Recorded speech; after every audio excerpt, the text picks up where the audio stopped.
So check this out, right? Imagine little old me just doing my thing, playing some Doom Eternal, when out of nowhere, I get an email from a representative of 505 Games. The very same 505 Games that publish games like Control and Ghost Runner, games that I have given reviews on this channel before. I was invited to have early access to their new action-adventure Metroidvania Souls-like. And I said, I would love to do that, and I was given the hookup. I was only given access to the game a night before it launched, but I'm still unbelievably grateful for the opportunity to collaborate and work with a company I've had nothing but solid experiences with before. Now, it's all well and good that I was given the code, and again, thank you so much. But the bottom line is whether or not we have a good game in front of us today. Just a heads up, I am going to be discussing the story, so if you want to avoid those spoilers, be sure to use the timestamp on your screen now. I will also be spoiling all the combat sandbox later on in the video because that's just what I do, so be wary of that. But if everything else is all squared away, let's find out what Stray Balde has to offer.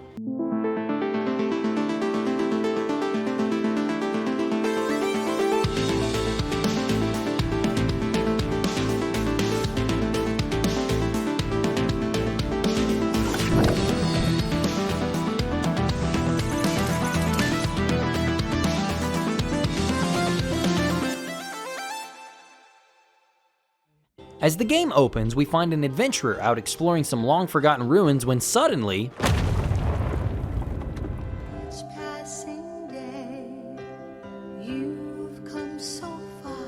Yeah, so this person, Farron West, dies. But not long after, she wakes up and finds a piece of rock lodged in her chest and just kind of shrugs it off for now. And after chasing down this light that seemed to be guiding her, it reveals itself to be a walking, talking, magic-wielding wolf named Boji. He explains that Farron has found herself in the Akria Valley, a magical land that seems to be tucked away somewhere in the real world because Farron doesn't react too calmly to a magical wolf reviving her from the dead with a rock. But that's the thing, Akria Valley is home to high concentrations of 3 powerful minerals. 3 members of the Akrians, the people who inhabited this valley long ago, eventually found themselves mastering one of the 3 minerals each. Tezuth, the master of Intenium, Uskol, the master of Manonite, and Ingla, the master of Jinon. These figures all had the valley's best interest at heart at one point, but eventually they started to change, becoming more evil, basically. There is a 4th master, but he spends his days in a tower doing scholarly things. The great sage Ere is said to be the wisest person in Akria, according to Boji, that is. And why would Boji be gassing up Ere like this? Well, because Ere revived Boji long ago and gave him the ability to think for himself. Boji in turn devoted himself to becoming Ere's apprentice, and it seems that Boji has been separated from his master. But he claims that Ere will be able to sort out Farron's whole death situation once they get back to him, and Boji can't make the journey on his own, so now our 2 unlikely companions are on a journey through each of the valley's biomes to find the masters of each mineral and take the power for themselves so they can wake up Ere. The setup is pretty basic. The 2 people that need the exact type of assistance that the other person can provide just so happen to stumble across each other, and now they're best friends. It's airtight enough for a buddy road trip across a humongous valley, trashing the remnants of a long-lost civilization as they go. But to the game's credit, it didn't start that way. I was surprised when the game took the time to show us how much these 2 don't care for each other at the beginning. They both have pretty different views on the things around them. Farron is an orphan who learned how to fight and survive, and that's all she's done, roaming the world looking for her next thrill, but only ever looking out for herself. Boji is a scholar, and a scholar that doesn't get out much. He's knowledgeable about Akria's history and how things work in the valley, but all of his information is secondhand, either from the books in Ere's tower or from the master himself. Early on, Farron says something that offends Boji, causing him to storm off for a bit. Up until this point, Farron and Boji's relationship has felt intentionally awkward, with the 2 never quite clicking or understanding the other. But a short time later, Farron is Looney Tunesed on the head and Boji has to rescue her. The 2 then reconcile and start fresh, and after they both realize they can't complete this journey without each other, their partnership is renewed, with this acting as the groundwork for some genuinely interesting character moments for them both as a duo. I was surprised by how engaged I was by these 2 characters. The civilizations and bosses of the land weren't all that interesting on their own, very much so video game bosses that just have to be beaten. But where they shine is poking at aspects of Farron and Boji for the sake of their growth. Let's take Uskol for example. At one point he was a loved protector by his people, but after some time this dude became obsessed with violence and fighting as a means of entertainment. He would force his people to fight in a coliseum almost non-stop for his enjoyment. This hits home with Farron because she's no no stranger to arena combat. She was forced to kill in these rings more than a few times, and it affects her that someone could want this just for entertainment. The third boss, Ingla, is all about illusions, and she uses these illusions to enslave her side of the valley, and as the duo is making their way through her section, they come across these mirrors that show them aspects of their past and future, showing Boji that he was just once a feral wolf and nothing more, and that if he's not careful, he'll go right back. It's moments like these that made me appreciate the solid character writing here. Beyond that, we have other stellar moments of characterization. Farron has a bit of a depression thing going on. As things progress, you find out that she has quite a bit of baggage to explore as far as her mental state is concerned. There's a moment where Farron opens up about her time hopping from orphanage to orphanage and how no one had the decency to call her by her last name. No one but one person who took care of her. But presumably, this person met their end because they cared too much, leading Farron to give us this genuinely heartbreaking line. Don't bother taking on responsibility.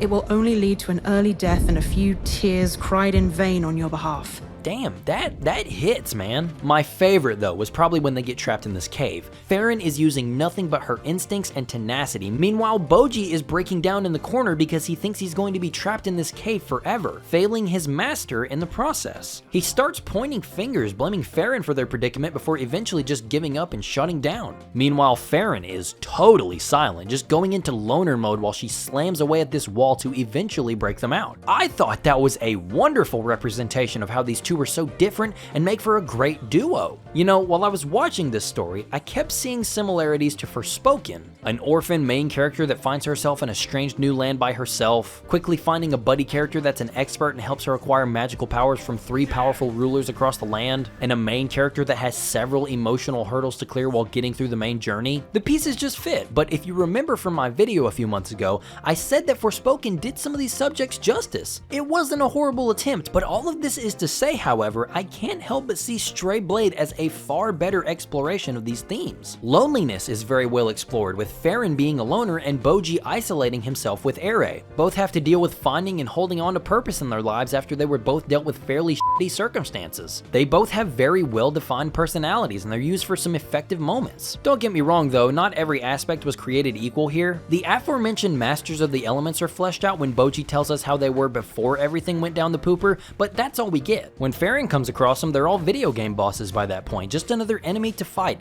It was even the case for Master Ere. This is one that felt a little rushed to me. Through the whole game, right, Boji would go on and on about how Master Ere told me this. Master Ere could have handled this situation better. He really respects the guy, but at the cost of some self-love. He sees himself as a product of Ere's and not a real person a lot of the time. And in a great moment, Farron calls him out on it, and he goes silent before saying he'll try to do better. But when it's time for the climax, Boji doesn't want to unfreeze Ere because his emotions are all in a tizzy, so he asks Farron to do it. She messes up and shoves all of the other Master's spirits into Ere's body, corrupting the old sage. But after the fight, while Ere is dying, they have a few words where he tells Boji how proud he is of him, and then he dies. That's it, no more Master Ere. I guess I just wanted some sort of resolution for all of Boji's insecurity around Ere and his enclosed life. After the credits, Boji is set to leave the valley and go off on his own adventure, so that's good. I just think I would have wanted a little more resolution for him. But I did enjoy what we were given a lot more than I expected to, and I think that's worth the praise. But now we need to dive into what Farron and Boji will be doing as they venture across the Acrian Valley.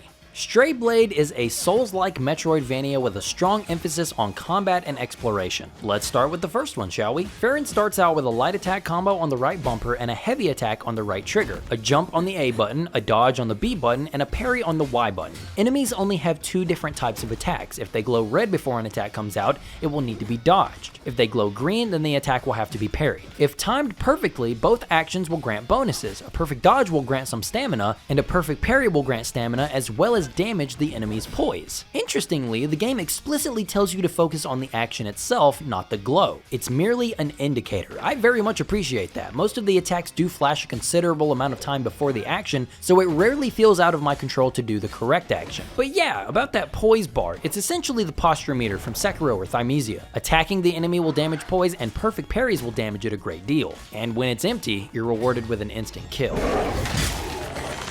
That's just the basics though. Later on in the adventure, you'll gain access to some special abilities after progressing to certain points. Let's start with Boji. This magical wolf will assist you in combat in a few ways. First up is the Boji Blast, a concussive energy burst that can stun enemies for a moment and deal a lot of damage to the poise bar. Boji can jump on an enemy's head to keep them busy while you focus on the other enemies. He can spin the enemy you're fighting, giving you free hits and even a free backstab move for big damage. And he can also revive you on the spot if you die. The only problem with these attacks is that they're all random occurrences except for Boji Blast. The player has no influence on whether or not these actions will happen. You can increase the chances of it happening in Boji's upgrade menu, but I don't think I like this. It makes more sense for the revive. I still don't like that it's random, but it did come in handy sometimes. But the distract and spin are ones that I would much rather have been in control of. All of the abilities are more likely to go off the more Boji's synergy bar is filled. And this also kind of rubs me the wrong way because I like the Boji Blast. It's a great tool for disrupting enemies or following a parry. But if I use it, I'm cutting my chances for a free revive by a considerable amount. Or I won't get a free backstab against a tough enemy. Those are the kind of things that should be controlled by the player in my book, not chance. I think giving the player access to the spin or the distract but only giving them 1 or 2 uses for the ability would be a good alternative. Maybe only have one equipable at a time and it would refill when touching the respawn stones. But finally, there are the elemental abilities. By holding down the left bumper, you can bring up your abilities and pressing the corresponding face button will activate it. On Y, you have this teleport move that can be great for launching across the battlefield or maybe zipping through projectiles. On X, you have this ground pound that will knock back smaller enemies and do massive amounts of poise damage. It's great for knocking bozos off ledges. There are 1 or 2 occasions where these deposits of the element can be found and detonated, damaging enemies. But again, this happens so infrequently that it's almost not worth mentioning. And then finally on A, you have this freeze ability that's honestly pretty worthless. It freezes enemies for a short time, and as soon as one enemy is hit, everything else is unfrozen too. It's not amazing. The teleport and ground pound are genuinely good additions though. I do wish there were more interactable objects in the world to use to your advantage, like maybe some spikes that you could reveal with the freeze ability or some type of electricity hazard you could activate with the teleport. But being able to warp to the enemies does bring a lot to the speed of combat, and combining moves with the damage of the ground pound can be very rewarding.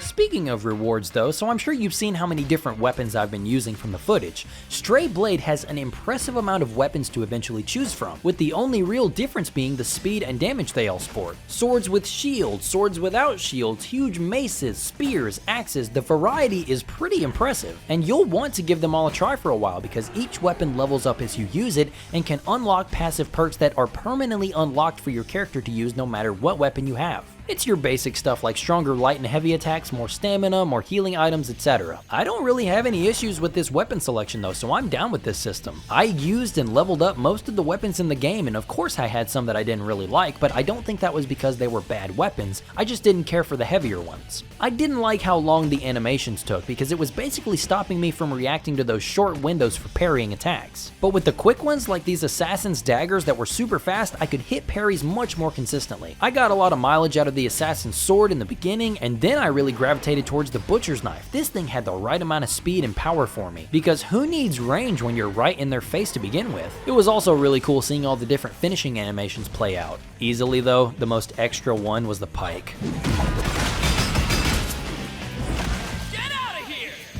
I saw a lot of Steam reviews saying that the combat was lacking, but I also noticed that most of these people only got about an hour into the game before writing it off as negative. Of course, these people can have their own opinion, and if I'm being honest, the game does take about 3 hours just to give you the Boji Blast, and then it's a few more until you get the first elemental power, but I'm telling you, once you get some of those abilities and start to feel the flow of combat, it's pretty solid. I had a good time when it came to the encounters.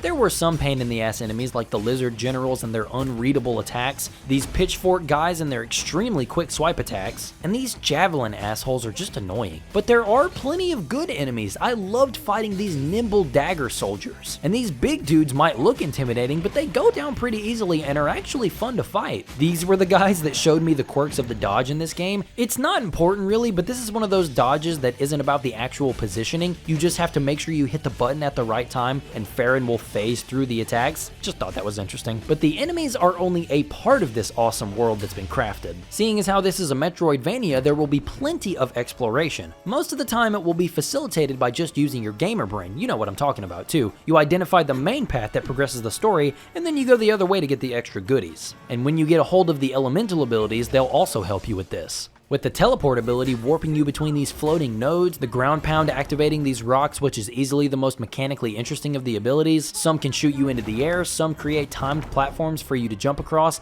and the best instances are these chain reactions you have to set off and then run to something before it disappears. The other ability just lets you walk on surfaces that were transparent before, definitely the weakest of the three abilities in terms of exploration and combat. There are a few different kinds of plants that can mean trouble for anyone exploring around them, meaning you and the enemy. These spiky plants pack a mean as punch if you get within a handshake distance from them. They sent me to an early grave more than a few times from knockback alone. These will emit poison clouds, but they don't really pose much of a threat if you just keep running. But these things will trap anything that gets too close to them. It sucks when it's you though, because these things sometimes have a bit of a vacuum effect going on. Like, what is this? What just happened? But it's very nice when you can leash an enemy into one, and it's not hard to do because the enemies in this game are pretty dumb. Just watch this doggy run off the cliff, and then the other one do the same thing not 2 seconds later. Performance-wise, the game's okay. There were times when I was getting a solid 60 frames per second, but most of the time the game was stuttering with sub 60 performance on epic settings, which was a little disappointing. I didn't run into many bugs during my early access period, and if I did, it wasn't anything major. I experienced no crashes or game-breaking bugs during my entire 13 hours with Stray Balde. Early on, I did have one issue where stats for weapons would appear on screen after every cutscene. I could get rid of it by opening and closing the equipment menu normally, but I can't open that menu during boss fights, so I had to fight a couple of tough encounters with this box on my screen. And one that was a lot more annoying was the button mapping. So I preferred to map my special abilities to the left trigger and my block on the left bumper. I'm very grateful that you're able to do this in the first place, but after every cutscene, including the one that plays after a death, the controls return to default, meaning there were so many trips into the menu for me. It's just things that I hope get cleaned up later on in the game's lifespan. I think the game has a lot of visually pleasing environments. The game knows when to let the player see the pretty sights for themselves and when to do the whole camera pullback, look how cool this is thing. Lots of great colors in use, and the characters are modeled very well. Boji in particular is great and is animated with a lot of well-crafted motion. Music-wise, I'm sorry to say that a lot of it didn't particularly stick with me. Not saying it's bad, but I just didn't find any of them to be particular earworms. But even with all of these issues, I would recommend Stray Balde. The characters are a big part of that. The way these two develop is genuinely interesting and well done. I can't tell you how surprised I was by that one. The combat is fun once you unlock some of the core abilities. Again, I really think they should have rolled some of those out a bit earlier, but the elemental abilities are fun, and finding your favorite weapon is a good time too. I think that holding stat upgrades behind using the weapons for a few fights is actually a pretty clever thing to do. It certainly got me to try them all out. The whole time I was playing, I kept thinking to myself that this game wouldn't feel out of place in the Xbox 360 era of games. Cameo Elements of Power is one that kept running through my mind, to be precise. That and my Game of the Year for 2021, Kena Bridge of Spirits. I don't think Stray Balde is quite on that level of polish, but it is a good game. It was made for the completionists out there too. It's very easy to get lost in these worlds and then go back through once you have all of your upgrades to collect all the things to get 100%. I'd give it a recommendation with an asterisk next to it. If you want a game with great characters, a very well-crafted world to explore, and good combat to keep you engaged, Stray Balde is the game for you. Thank you again so much to 505 and Point Blank Games for inviting me to play this game in the first place. It really is like such a surreal moment. I know, it's silly, but it is. But anyway, I appreciate you for watching. So thanks for stopping by and have a great day.